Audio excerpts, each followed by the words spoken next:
É com muita alegria que a gente abre hoje a segunda MOP, Mostra Especial Porto Iracema das Artes. E a gente abre com o Laboratório de Pesquisa Teatral, dos trabalhos de finalização do Laboratório de Pesquisa. Foram 5 meses de muito trabalho, muito investimento, de uma imersão bem grande, produtiva mesmo. E hoje a gente abre com a conferência cênica do grupo No Barraco da Constância Tem, que é um grupo muito lindo, muito disciplinado, trabalhador, que teve a tutoria de Gil Gifone. Espero que vocês aproveitem bastante. E também teve a participação do Robson Levi, da Fran Teixeira, da Andréa Bardavil, do Ricardo Guilherme, como encenadores que trabalharam na pesquisa do grupo. Eu queria convidar a diretora de formação da escola, Elizabeth Jaguaribe, para dar uma palavrinha para a gente.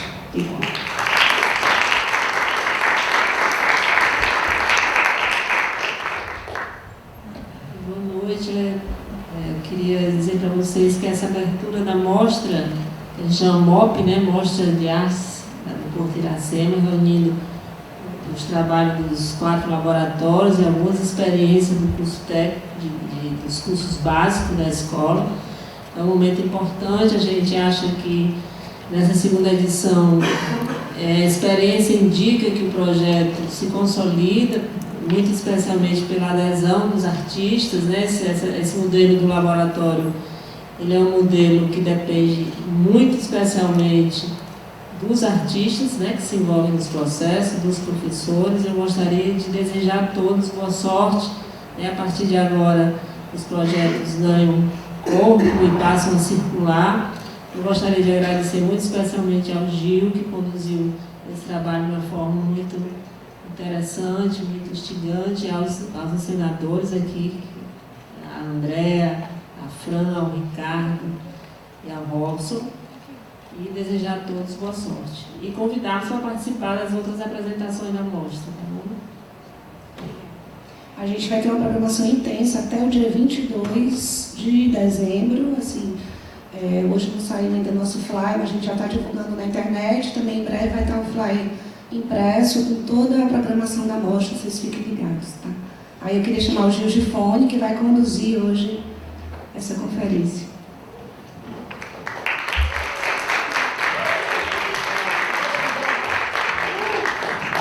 Boa noite. Só gente querida, reunida. Bom, esta é uma conferência cênica, se chama Entre o Distanciar e o Invadir. É uma conferência que não é um resultado e nem um processo. É um encontro, que foi todo esse processo que eu e os ensinadores aqui presentes, o Robson Levi, Ricardo Guilherme, a Fran Teixeira e a Andréa Bardavil, podemos articular a essas pessoas lindas do No Barraco da Constância Tem, a que eu gostaria de chamar aqui. Tayana Tavares, Anel Volco, William Monte e Honório Félix. Para mim foi muito especial, primeiramente, o convite que os meninos do Barraco me fizeram para estar com eles nesse encontro. A gente se reuniu de agosto até dezembro, metodologicamente, às segundas-feiras, mas isso ultrapassa o processo. Ele tem disparadores, um deles foi Rota de Criação, que a gente apresentou no dia 21 de outubro, né? Disparadores públicos como Rota de Criação, e agora esse momento que foi pensado pelos integrantes do Barraco desde o início do projeto, e a nossa ideia é que em março a gente possa estar estreando um trabalho para a cidade, uma montagem, a partir do encontro com cada encenador, né? Para a gente entender um pouco, esses encontros com cada encenador, eles se deram a partir de uma vontade que No Barraco da Constância tinha de encontrar muitos encenadores. Era o começo do projeto, eram muitos encenadores. Os meninos, antes do projeto, já tinham me convidado para ser um desses encenadores, e quando eles pensaram o projeto, né, para articular com a estrutura do Porto Iracema, eles reduziram o projeto para menos encenadores, né, e me chamaram para ser essa figura de tutor, que é uma palavra que não me cabe, eu não acho que tutor, eu não me sinto tutor, nem de mim. E eu acho que na arte não tem tutor, na arte a gente está sempre aprendendo, né? O que é ensinar arte? Eu acho que é sempre um desafio, né? A cada dia, assim, a gente que é professor, que é artista docente, a gente sabe que é muito difícil essa ideia de uma condução quanto uma figura de tutor. Então acho que mais dividir o trabalho com esses ensinadores que eu admiro, então é também sempre muito bom estar perto de pessoas que você admira. Eu quero trabalhar com os 4, também já me ofereço daqui, né? E com essas figuras incríveis do Barraco, que é um grupo muito instigante, um grupo que transita sem dificuldade, sem forçação de barra, é um grupo que transita pela dança, pelo teatro, Andréa Pires chegando, pela dança, pelo teatro e pela performance. Né? Figurativo. E também são, como a gente pode ver, eu sempre gosto de olhar para eles, porque eu acho que os meninos do Barraco têm uma coisa que eles são muito distintos. E acho que isso é a melhor coisa para ser coletivo. É quando a gente é diferente. Então acho que eles... eu também sou assim. Vamos lá, vou me segurar. Então, mais do que isso, hoje a noite é uma noite da gente poder celebrar esse encontro. Tem uma coisa um pouco misteriosa que eu acho que vou compartilhar com vocês. Os ensinadores que trabalharam com eles trabalharam de forma apartada. Então, cada um teve entre 1 e 2 semanas para trabalhar. Alguns ensinadores vão encontrar depois, posteriormente. E os ensinadores não viram o que o outro fez. O Rota de Criação tinha mais um caráter de espetáculo, ao contrário dos outros processos aqui do Porto. E hoje é um retorno a esse espetáculo. Então quem viu o Rota de Criação hoje vai poder editar algumas escolhas que os integrantes do Barraco fizeram no dia 21 de outubro, mas que é interessante também que os ensinadores não viram as cenas uns dos outros. Então é um momento também de encontro e de transversalizar, de invadir, né, e distanciar essas encenações, né? Eu acho que essa é a vontade que guia esse projeto, que guia a cena do Barraco, né? Portanto, para a gente começar a apresentar um pouco da metodologia, a gente vai ter o seguinte: cada encenador tem até 20 minutos para conversar sobre seus modos de composição, sobre como pensa a encenação e como foi esse trabalho dentro do Porto Iracema. E na sequência, no Barraco da Constância tem apresentar a cena articulada junto com esse encenador, tá? Então a gente vai ter 4 falas, 4 cenas, e no final a gente abre para a plateia. Gostaria de convidar aqui então a Andréa Bardavil para dar início à nossa conferência.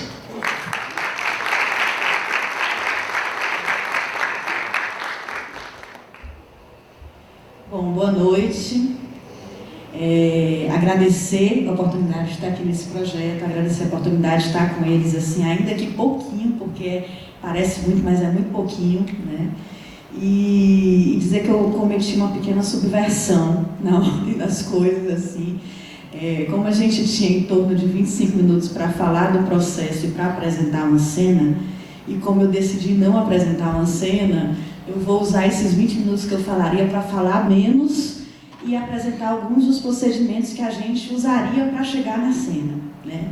Isso porque, assim, desde que os meninos me convidaram para estar com eles, esse tempo de 1 semana me pareceu um tempo muito curto para a gente gastar chegando a algum lugar, já pensando que ia ter que chegar a uma cena, né? Então, eles me disseram: olha, você pode optar fazendo uma cena, mas você não precisa exatamente fazer uma cena, né? Então, eu optei experimentar, trabalhar com procedimentos que são procedimentos de improvisação e de composição com os quais eu trabalho na dança, em preparação corporal para teatro também, e a partir da partilha desses procedimentos, deixar aberto todo um caminho de possíveis que com isso eles pudessem fazer quantas cenas eles quisessem, né?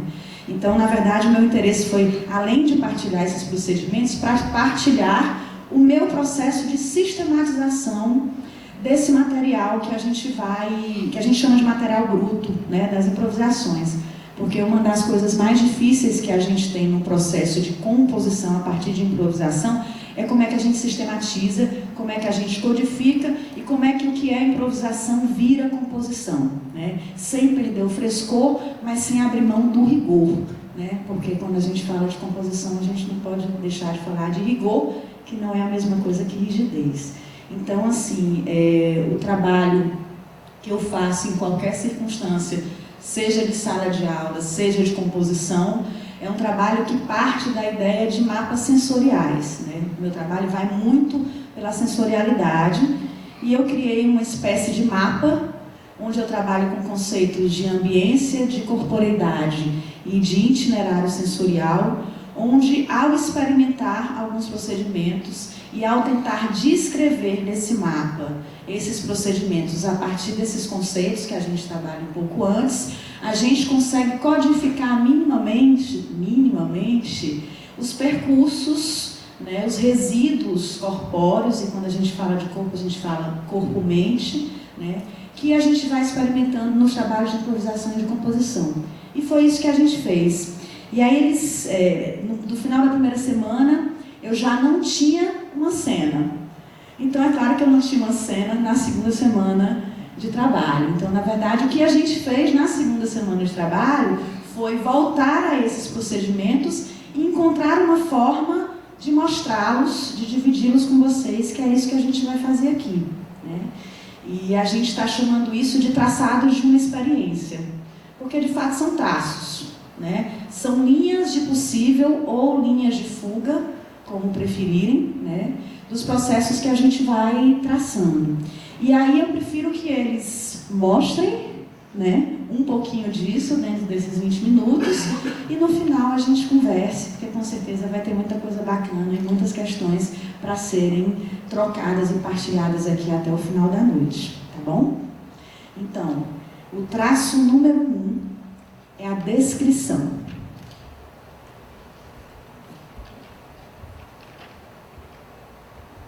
Ariel. Exercício no chão com macarrão. Tubo. Exercícios com transições de níveis, do baixo ao alto. Qualidades de movimento.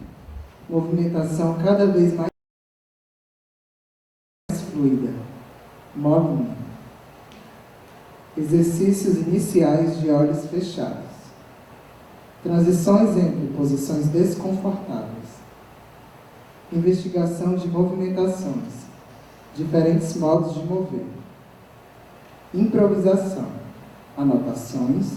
Mapa sensorial. Itinerários. Repetição. Exercícios de composição individual e coletivos. Criação de matrizes, tipos. Matriz, aranhar. Caminhar ao longo do corpo como algo que agarra, reconhece, percorre e que por vezes suspende. Movimentos precisos nas mãos, quebradiços, prioritariamente rápidos. Tronco quebradiço, movido pelo movimento das mãos e pela respiração. Olhar difuso, suspensões com olhar marcado. Respiração entre o intenso e o profundo. Tayana.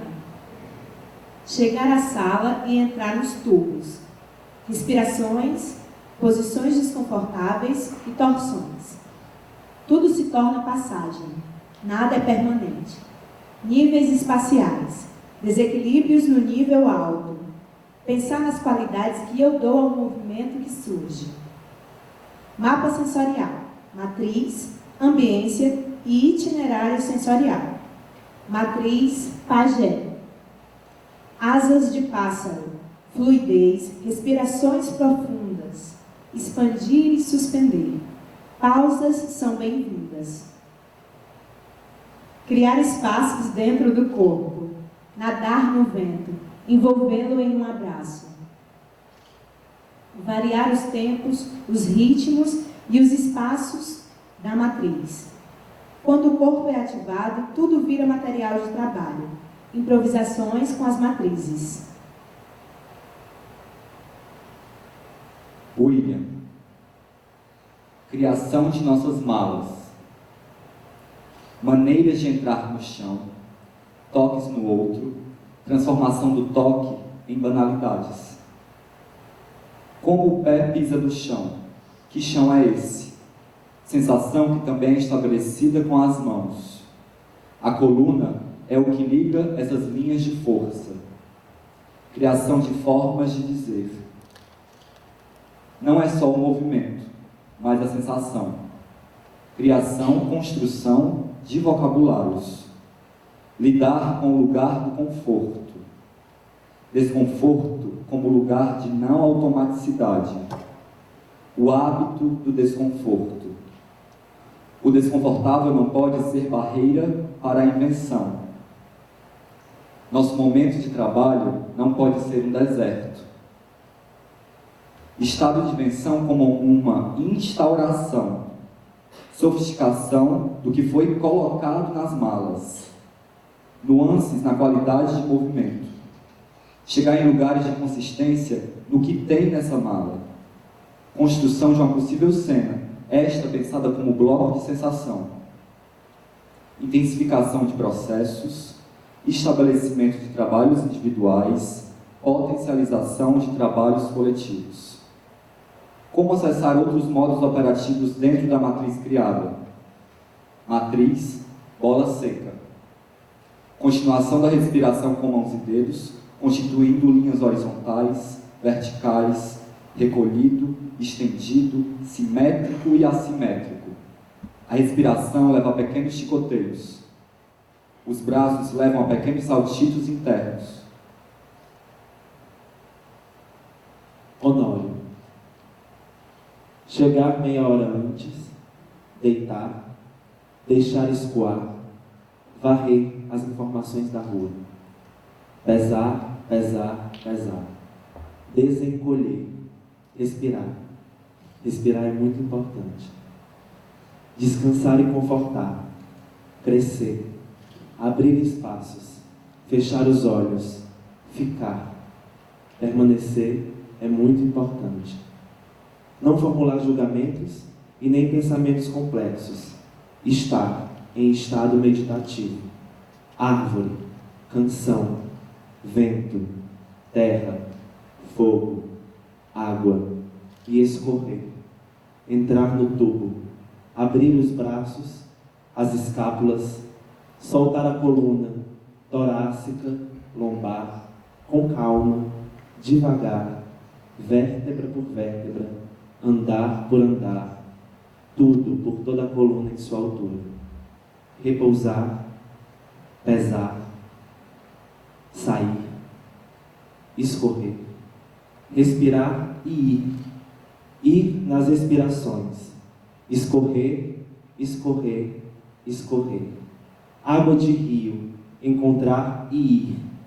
No fluxo, na paisagem sonora, no espaço, inspirar e pausar, ou inspirar para subir, inflar, reverberar, energia da coluna, medula, líquidos, sangue e suor, ossos, carnes, para descer de vez em quando. Aí abrir a mala, guardar sensações, pegar da memória tantas outras, escrever um mapa e brincar. Inventar, experimentar, descobrir, construir este acontecer.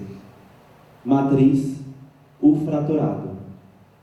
Ambiência, desajuste e reajuste, hesitação e de repente explosão, lugar de esforço e trabalho árduo. Itinerário sensorial, pequenos círculos com cox, chicote na coluna que desequilibra o corpo, tentativas de voo, marionete presa em fios embaraçados, olhos com fios também, corpo pesado e torcido, tudo esfrega, toca e segura numa tentativa de endireitar. Referência, na linha do mar, na voz de Clementina de Jesus.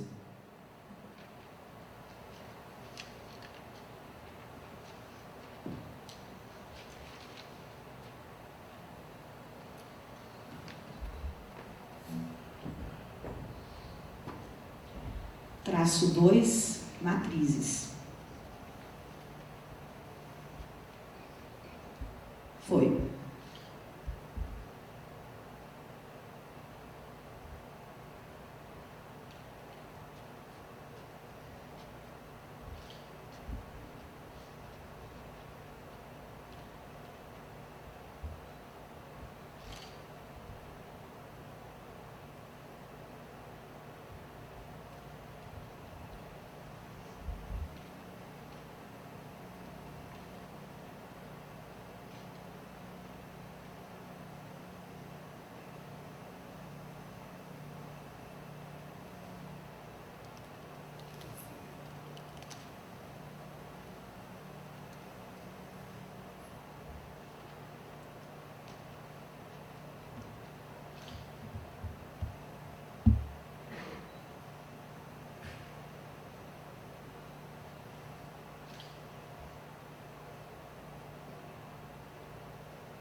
Traço 3, estudo de matrizes com objeto.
quarto e último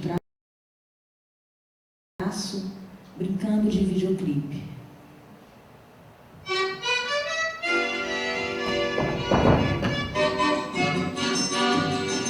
Ai, ai, que bom, que bom, que bom que é uma estrada e uma carroça, uma gente andando a pé.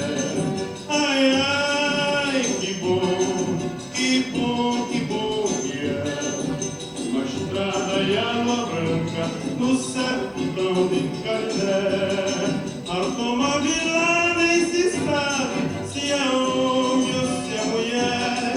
Quem é rico anda em burrico, quem é pobre anda a pé. Mas o pobre vê nas estradas o orvalho beijando as flores, vê de perto o galo campina, que quando canta muda de cor. Vai molhando os pés nos riachos, que água fresca nosso Senhor. Vai olhando coisa grande, coisas que pra modo de ver o cristão tem que andar a pé. Ai, ai, que bom, que bom, que bom que é uma estrada e uma carroça, uma gente andando a pé. Ai, ai, que bom, que bom, que bom que é uma estrada e a lua branca do sertão de Canindé. Automóvel lá nem se sabe se é homem ou se é mulher. Quem é rico anda em burrico, quem é pobre anda a pé. Mas o pobre vê nas estradas o orvalho beijando as flores, vê de perto o galo campina, que quando canta muda de cor. Vai molhando os pés nos riachos, que água fresca nosso Senhor. Vai olhando coisa grande, coisas que pra modo de ver o cristão tem que andar a pé. Ai, ai, que bom, que bom, que bom que é uma estrada e uma carroça, uma gente andando a pé.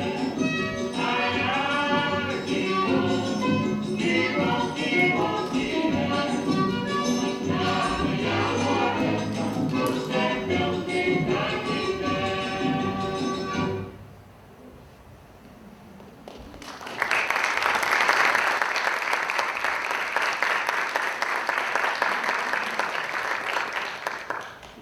Convidar aqui o Robson Levi. O Robson vai falar um pouco sobre esse processo, sobre o modo de composição de cena, dramaturgia, e depois eu apresentar a cena. Antes, é necessário uma mudança no posicionamento existencial. Eu queria começar com essa frase, que foi uma frase que eu ouvi recentemente e que mudou um pouco a minha forma de ver o mundo. Então, vou repetir. É necessário uma mudança no posicionamento existencial.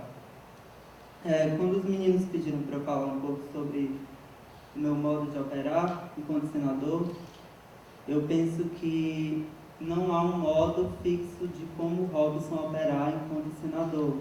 Eu preciso me adequar a cada obra e a cada pessoa que está trabalhando comigo. Então, todo o processo é um novo processo e um novo modo de operar. O que eu pude fazer foi escrever um texto sobre as questões que andam me perturbando recentemente. É muito atual isso. É um pouco do que eu tenho pensado e que tem acompanhado um pouco das minhas criações.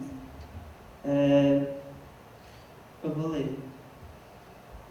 Rede de olhares que se controlam uns aos outros. O diretor como o olho que controla e manipula o ator de forma hierárquica, assim como o ator que cria de forma descentralizada. Onde está essa fricção? O teatro como um operador de adestramento. O ator como um vigia do comportamento adequado e o surgimento do sacrificado, aquele que irá revelar onde deu errado na transição do aberto para o fechado. Esse será assassinado, pois existem coisas que não podem ser ditas. Algumas coisas não podem ser transformadas em ação. Mesmo em pensamento, oferecem um perigo.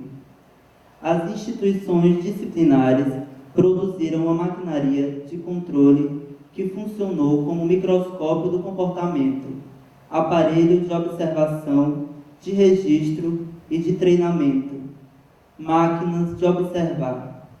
Como subdividir os olhares, como estabelecer entre eles escalas, comunicações. O olhar é uma flecha que mata e faz morrer todos os dias. O olhar é um aparelho de julgamento moral, um forte e poderoso dispositivo de controle, vigilância, controle e verificação.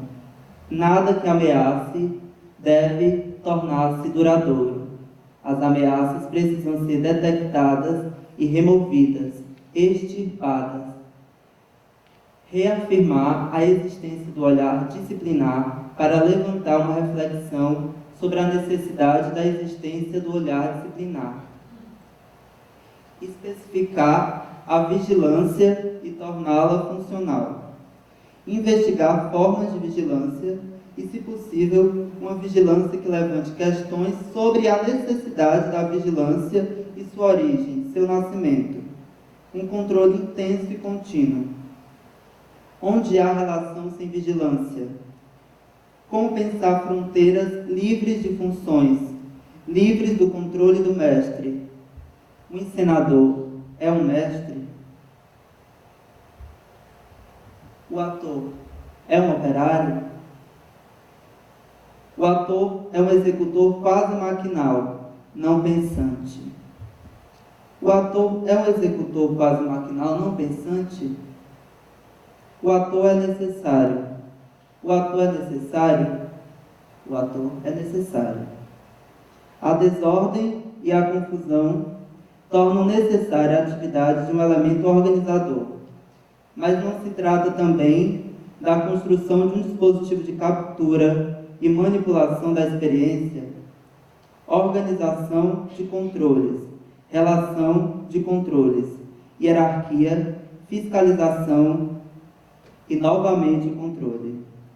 Fiscalizações duplicadas, comportamento geral e induzido de como ser teatro e como ser dança. Comportamento geral e induzido de como estar em cena. Comportamento geral e induzido de como ser bom ator. Comportamento geral e induzido de como ter um bom ritmo de cena. Comportamento geral e induzido de como ser personagem. Comportamento geral e induzido de como ser aceito. Comportamento geral e consciente do risco de não ser aceito e de se tornar um marginal, um incompreendido, talvez um louco, excêntrico, que luta pelo seu direito de alcançar uma expansão da capacidade do humano. Inventaram uma ideia de humano e andaram dizendo por aí que ser humano é tal e coisa, e que não é. Foi tudo que deu errado na transição do aberto para o fechado. Alguém lutaram bastante para encaixotar a ideia do que se entende por humano, e talvez seja sobre entender. Alguém lutou bastante para que o entendimento lógico fosse a base que guiaria uma existência aceitável. A perda do referencial, que tira a segurança que o sujeito teria sobre a sua identidade, pode se tornar o seu fim, pode se tornar a sua decadência, o que poderia causar a sua retirada. Se possível, não se perca. Eu estava lembrando agora sobre quando Eva comeu o fruto proibido e me perguntando se o Mário Gomes é mesmo um doido consciente. Há uma rede muito bem fundada que sustenta o conjunto. Favor não sair do seu lugar. Favor não questionar sobre o lugar onde você está. Favor não questionar sobre esse lugar que já estava completamente construído antes mesmo de você nascer. Tudo já está posto, e favor não questionar o que já está posto. Não questionar. Aceitar o real imposto. Inventar um real possível. Um real onde seja possível multiplicar as possibilidades de existências, efeitos de poder que se apoiam uns sobre os outros e que funcionam em silêncio, de forma discreta, imperceptível, quase estático. Não são feitos para chamar a atenção, é ocultado por criação de ficções e artificialidades tão bem postas e confundidas com o real. Talvez o nosso sonho seja mesmo continuar sendo enganados. Um poder anônimo que não tem começo e já se alastrou de formas impossíveis de identificar de uma maneira muito precisa. Ele está em mim também. Também consegue ser alarmante e escandaloso quando há necessidade. Pode assumir formas bastante concretas, olhares calculados, violência, julgamento, comportamentos reprimidos, penalidades de tempo, penalidades de atividade, penalidades de maneira de ser, penalidades de discursos, penalidades do corpo, penalidades da sexualidade. Que cada indivíduo se encontre preso numa universalidade punível ou punidora, máquinas de extermínio para liquidar tudo que está inadequado à regra, tudo que se afasta dela, máquinas de impedir desvios, programas artificiais de monitoramento, câmeras de vigilância. Esse texto fala um pouco sobre as questões que estão me acompanhando agora e o procedimento que eu adotei quando eu estive com os meninos. Eu pedi que um dos atores se oferecesse para ser o sacrificado. Esse ator ele estaria conscientemente se entregando a uma atividade de manipulação do corpo dele, que aí no caso foi a Tayana. E eu pedi que durante o processo ela experimentasse várias formas de morrer, como reproduzir uma ação de morrer. E durante a semana os objetivos foram sendo reformulados, foram 5 dias. E no início eu queria abordar uma questão entre a execução entre a execução e a criação, onde é que entra a fronteira entre o encenador e o ator, onde é que o ator é apenas um executor e onde é que há espaço para que ele crie. E dentro dessa fricção, desse conflito entre a execução e a criação, foi que surgiu a nossa cena. Existe um roteiro, a gente partiu de um roteiro de ações e tinha um jogo de execução de ações, e disso a gente foi chegando nessa cena final, que é a que vai ser apresentada agora.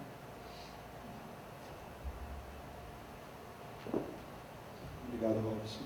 Bom, então a gente vai assistir agora cena criada pelo No Barraco da Constância Tem, junto ao Robson Levi, se titula Sacrifício.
convidar aqui a nossa terceira senadora, Fran Teixeira.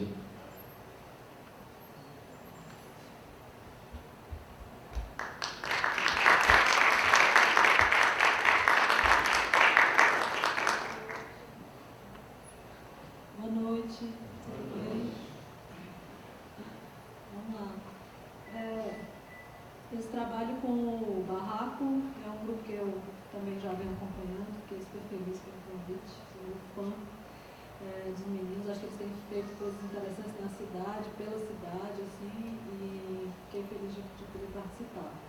Quando eles me procuraram, eles disseram assim, Fran, a gente queria que você, assim, nós quatro no espaço, o que é que pode acontecer? Que esse fosse uma espécie de mote para o trabalho. E aí eu pensei assim que, eu até falei para eles assim, que para mim, como diretora de teatro, as perguntas são importantes, o que eles estão propondo é importante também. Isso é um material, já começa a ser um material para mim, mas eu crio também a partir de algum lugar que é prévio, que me interessa. Só que eu não sabia que é que ia acontecer entre esse primeiro encontro que a gente teve, que eles me colocaram, fizeram o convite, e a semana, enfim, que a gente ia trabalhar. E aí, eu estou perdida no mundo, solta no mundo, né? A gente tem que estar assim, para poder, de repente, olhar para o plano que cobra a Juliana e esse plano já me interessar em alguma medida. Então, eu estou assim, e aí, de repente, diante de um conto que se chama Natação, eu pensei nos meninos, li esse conto, não conhecia, e esse conto trouxe uma série de coincidências com esse autor, que eu já conhecia, mas que não tinha ligado o nome ao conto, que se chama Vigílio Pinheiro, que é um autor cubano, bem marginal, assim, pré-Fidel, que escreve também para teatro bastante, escreveu bastante para teatro, ficou um pouco assim no ostracismo. E aí foi um autor que eu tinha visto uma peça feita por atores cubanos há um tempo recente. Aí foi juntando um monte de peça e o conto é muito curto. Foi traduzido por um amigo. E aí eu devolvi o e-mail para ele, escrevi o e-mail de volta e disse, me manda o resto do conto, né, que eu quero trabalhar com um grupo. E aí o meu amigo disse, é só isso, o conto é só isso mesmo. Era muito curto.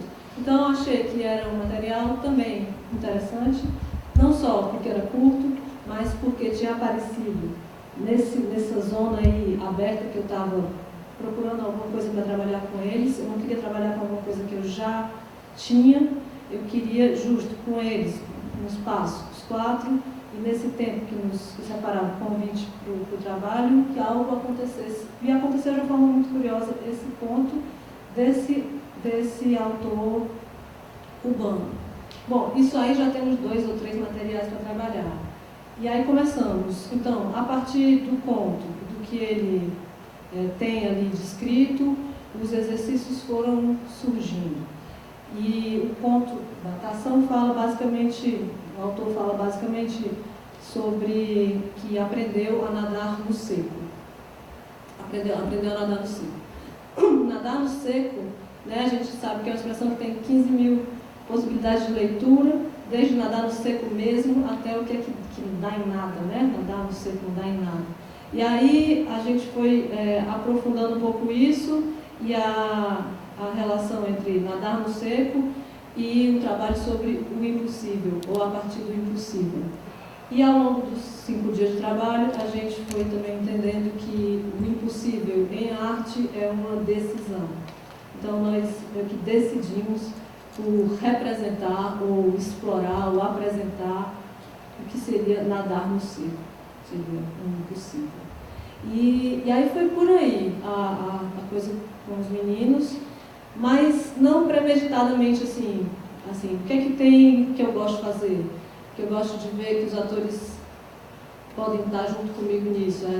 Um exercício de um olhar muito sincero para a plateia, de um olhar no olho muito sincero na plateia, então com a plateia, com o outro, entre eles, né? Um olhar dirigido, sincero, aberto, na altura dos olhos para quem eu olho, né? E isso eu acho que é uma coisa importante que a gente trabalhou, como algo que tá assim, no que eu faço já. Mas basicamente isso, e os disparadores, o motor do que o conto e as situações que o conto propunha. E algo de se norteado pela noção de impossível, algo que a gente fosse num certo limite também físico, que beira a violência, o terror e alguns outros assuntos que também me interessam como artista. E aí a gente foi trabalhando. Na verdade, eu me comprometi com essa cena, então em 3 dias a gente abriu e trabalhou com os materiais que tinham na sala, que era esse banco, algumas cadeiras coloridas e basicamente isso.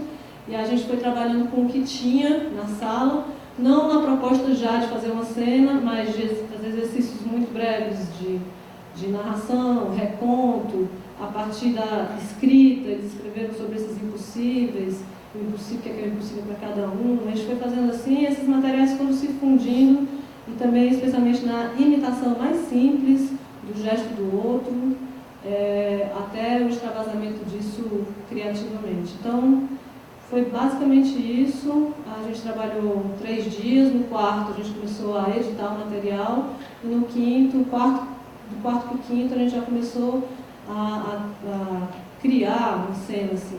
É um tempo curtíssimo, o desafio eu achei interessante, porque eu crio com um grupo que se chama Teatro Máquina há 11 anos, basicamente com eles, e com os meus alunos da licenciatura em teatro.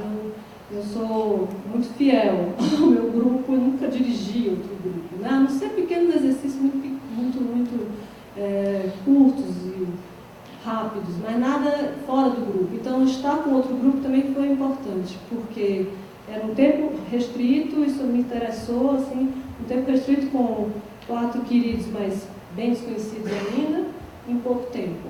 Então, achei isso interessante para rever, inclusive, eu acho que isso é um dos princípios, dos objetivos do trabalho dos meninos, que os encenadores revejam-se a si mesmos como encenadores diante de um desafio criativo, novo, urgente. E aí a gente tem uma cena que é um exercício, claro, e que está aberta, absolutamente aberta, mas que, em alguma medida, foi aproximando esses interesses.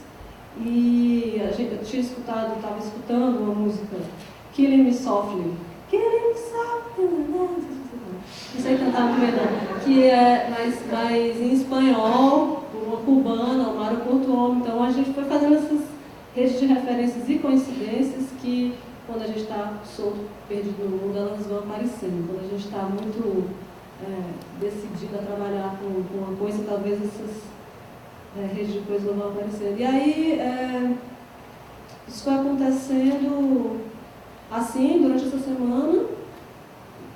Eu fui começando a trazer mais referências musicais e sei lá, pesquisando essa música cubana aí antes dos anos 50, o conto é de 57, e fui lendo também um material que eu tinha em casa, nem sabia que tinha sobre esse autor, essas coisas descobertas que me colocam também, às vezes, me lembrando do meu grupo e dos trabalhos que a gente tem juntos e da quantidade de coisas que eu queria poder mostrar para eles, que eu acho que eles também queriam mostrar para mim, enquanto a gente está num processo criativo e que não dá tempo, assim. E aí também perceber isso, assim, como é que a gente junta tanta coisa em torno de uma ideia e tentar trabalhar também com cada participante do barraco, né, com o que cada um traz e pode rever das proposições que a gente criou juntos. Assim. Então teve esse trabalho com o olhar, eu até trouxe uma cola aqui, um pesquisinho, mas só para me lembrar do dia a dia. Mas tem esse ponto, o ponto tem 3 parágrafos, é muito curto. E aí as referências foram se juntando. Acho que eu já falei de tudo. E a gente foi fazendo, no começo, exercícios mais abertos e depois fui começando a trabalhar com as improvisações, com as marcas mais importantes das improvisações no trabalho de composição. Foi assim que a gente fez, acho que é isso. Vamos ver, né? Acho que vai ser legal. E eu queria agradecer imensamente o convite, eu acho. Eu sei que aqui não é exatamente para isso, mas esse laboratório eu participei antes, né, com o meu grupo, na primeira edição, e parece estranho falar isso, mas de fato a possibilidade de estar diante de um trabalho de pesquisa, um mergulho assim, com artistas engajados também nisso, é algo absolutamente inédito, eu acho, nessa dimensão, né? Agora, nessa segunda parte ficou um pouco menos tempo do que na primeira. A primeira nós aproveitamos ainda um pouco mais, tivemos mais um pouco tempo. Mais um pouco de tempo do que agora. Mas é de fato algo muito curioso que eu acho que a conferência tenta dar conta, que tenta tentar mostrar que o primeiro momento de trabalho também quis tentar mostrar isso, mas é para além assim, do que pode ser exibido aqui publicamente. Tá? Bom, acho que chega. Obrigada, viu?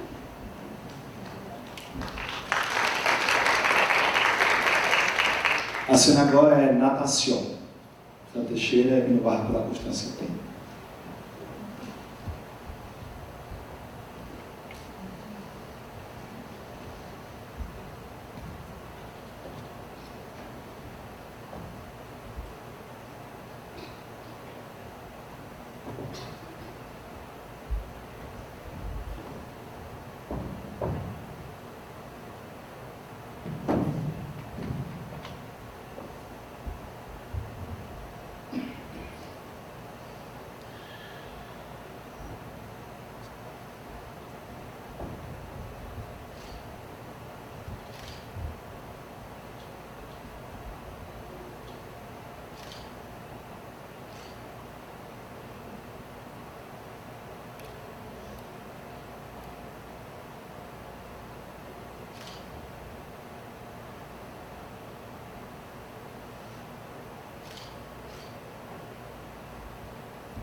Como seria lembrar de tudo?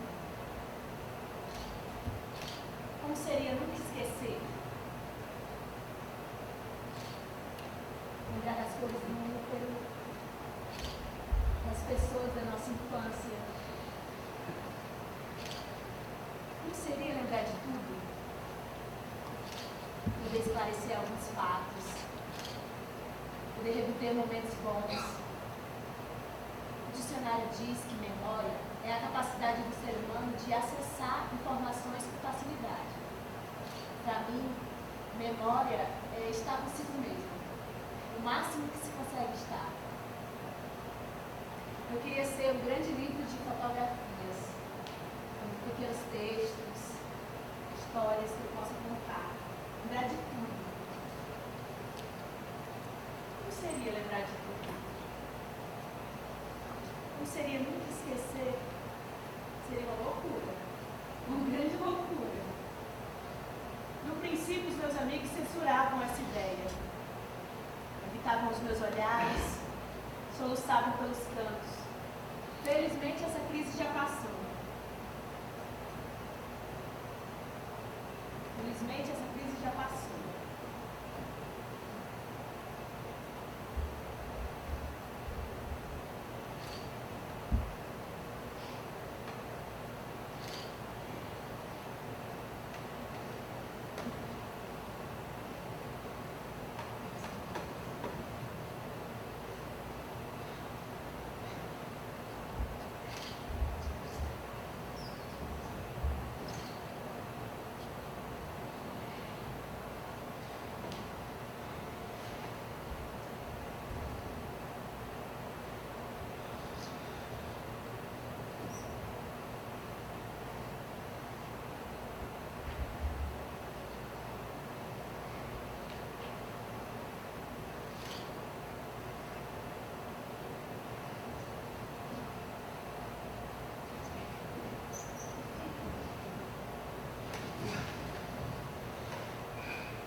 Nadar no seco é muito mais vantajoso que na água, principalmente em uma cidade caótica como Fortaleza. Já pensou como seria tal façanha fechar os olhos e... Alabama, Messejana! Fortaleza, São Paulo, Odessa. Jantar com todos esses amigos e voltar para dormir em casa junto da família. Enfiar as mãos nas placas de mármore e pegar peixinhos para dar de presente para cada um deles. Peixinhos das profundidades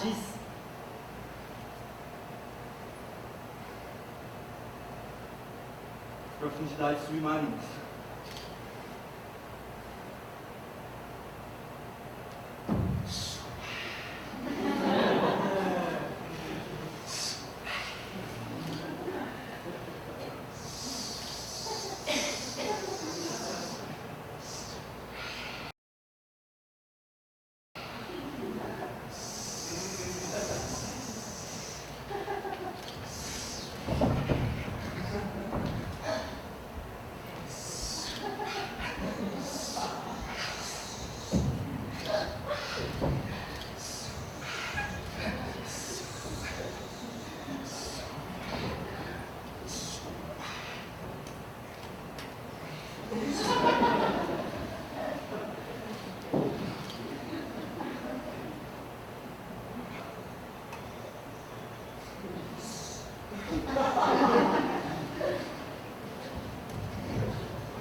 Son tantas las cosas que dices, cantan ustedes a voz.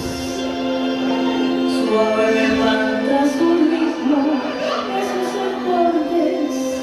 Yo he visto toda mi vida pasando por sus palabras, su emoción.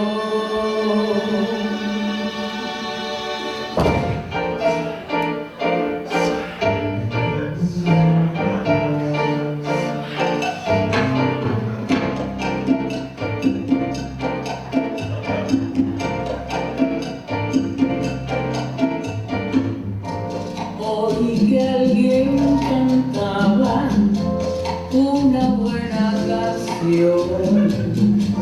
Era un muchacho dulce, un ángel, dije yo. Qué estilo aquel, qué suerte.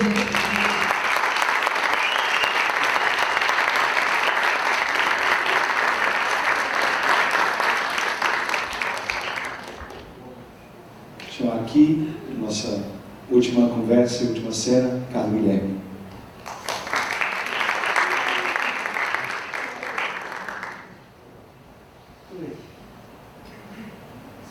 Boa noite.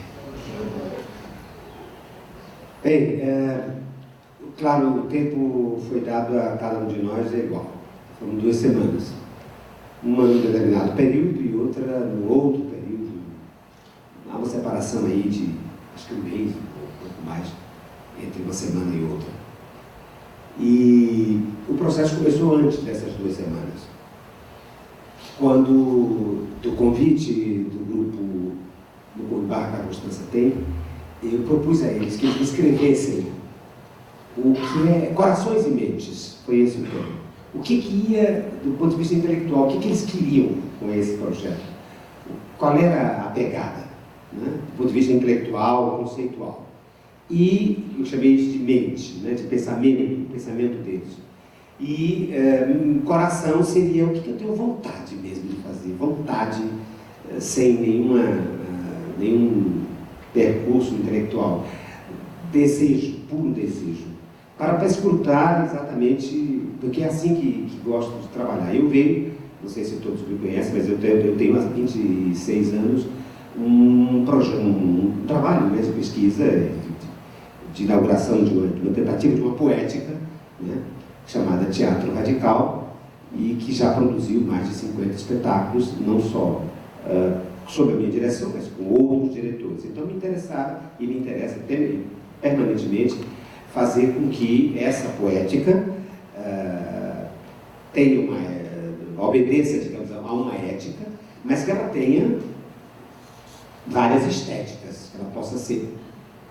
Senão ela não é poética, ela é só uma fábrica de clones da minha estética. Então eu precisaria que partilhar esses procedimentos metodológicos com outros grupos. E é isso que venho fazendo nesses 26 anos. Não só para me doar, mas sobretudo para aprender. É com essa troca que o próprio Teatro Radical tem se alimentado e tem produzido já umas 5 ou 6 teses ao longo do ano. Cada ano tem 1 ou 2 teses ou dissertação de mestrado sobre esse trabalho.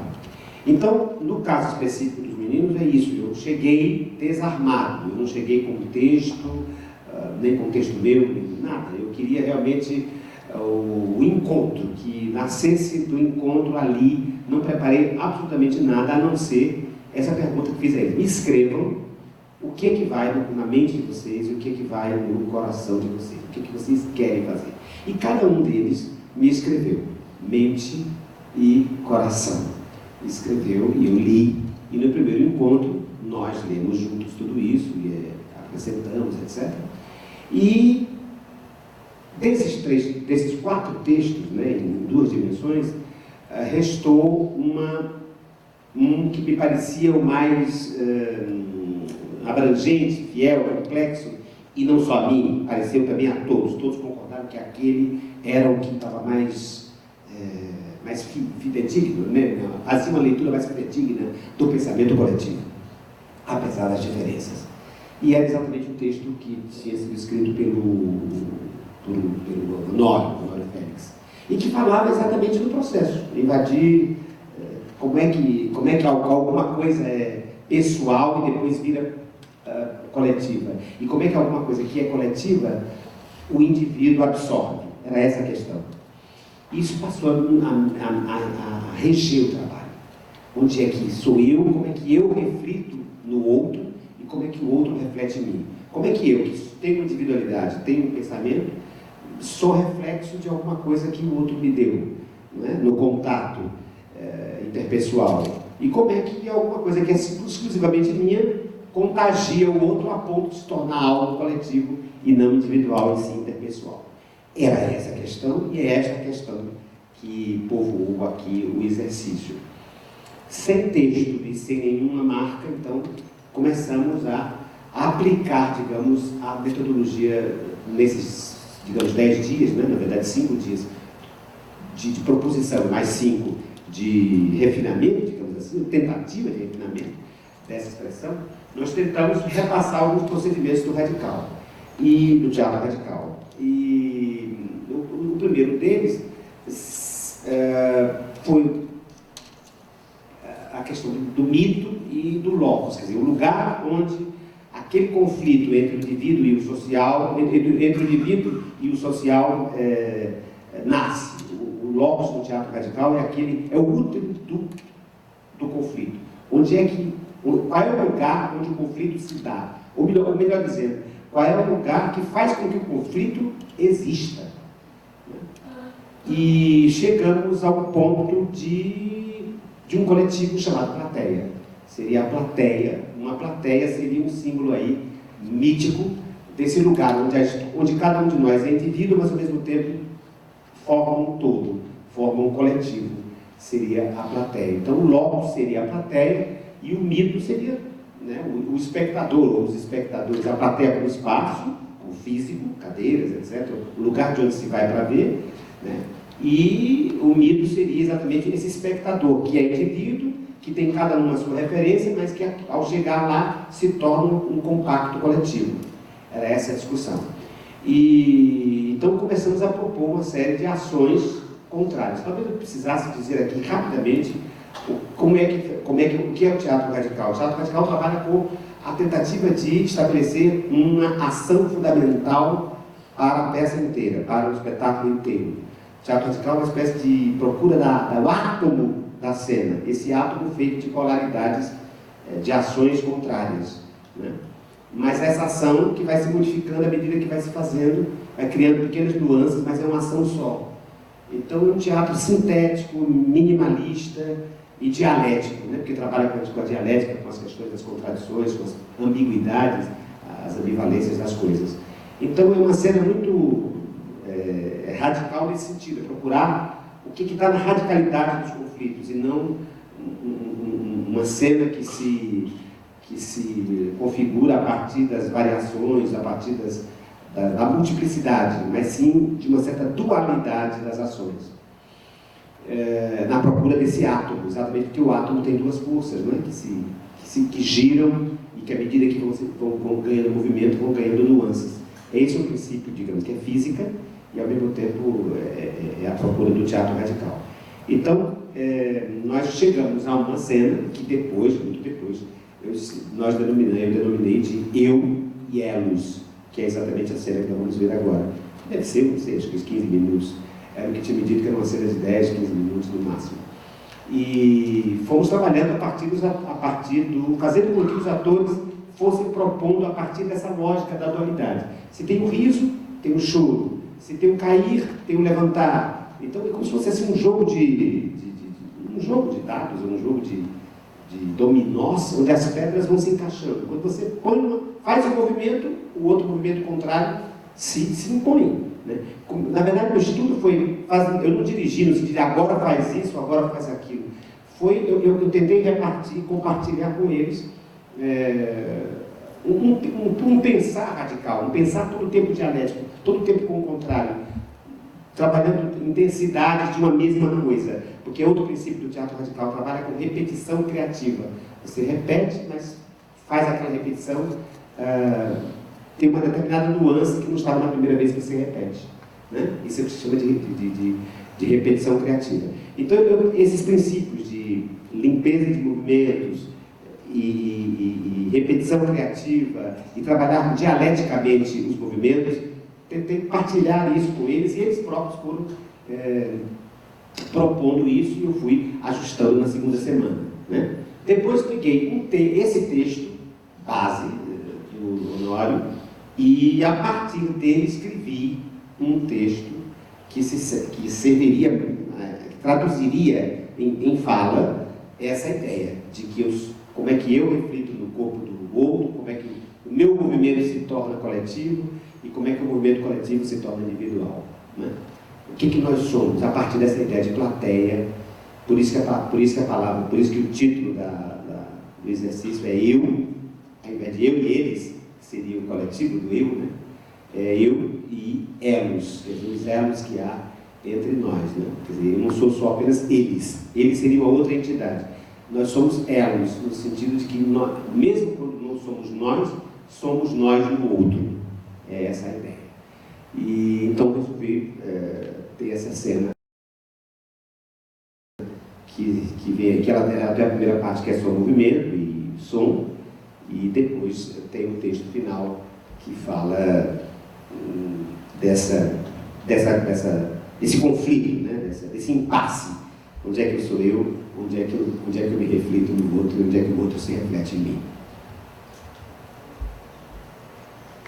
O demais a gente pode, durante o processo, esclarecer. Eu e Elos, cena de Ricardo Guilherme e do No Barraco da Constância Pinto.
pessoas e espaços. Os espaços das pessoas, as pessoas de cada espaço, as pessoas em cada espaço, as pessoas em cada pessoa, espaçoas. Uma pessoa e outras pessoas. Uma pessoa ressoa em outras pessoas. Uma pessoa dentro de outra pessoa. Eu e o outro em mim, eu com o outro, nós outros. O outro em mim, partes de um todo. Eu no todo, todos em mim. Eu, tu, ele, ela, nós, vós, ele, elas, elos. Todos no todo e todos em todos. O próprio corpo no corpo do outro. Corpo outro.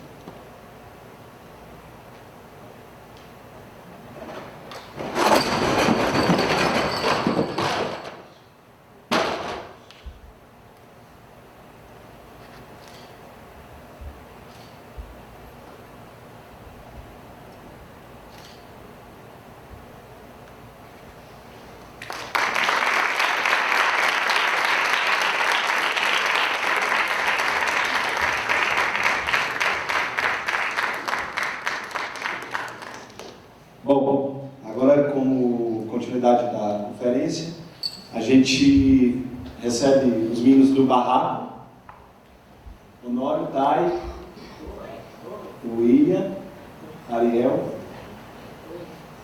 Vamos.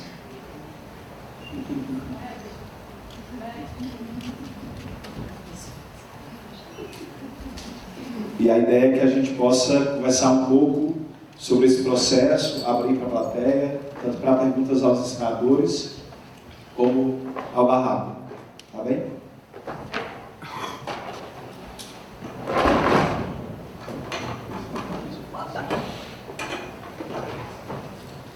Boa noite. Primeiro eu queria agradecer a todos que vieram, que estavam presentes. Acho que não tem muito o que falar, acho que o Ju já fez uma boa apresentação, falou o que era o projeto. Eu acho que a gente veio para cá agora mais para responder questões, tirar dúvidas, tanto o Barraco como os ensinadores. E eu acho que é isso, eu acho que a gente não tem que falar muito, a gente quer mais escutar vocês. Alguém?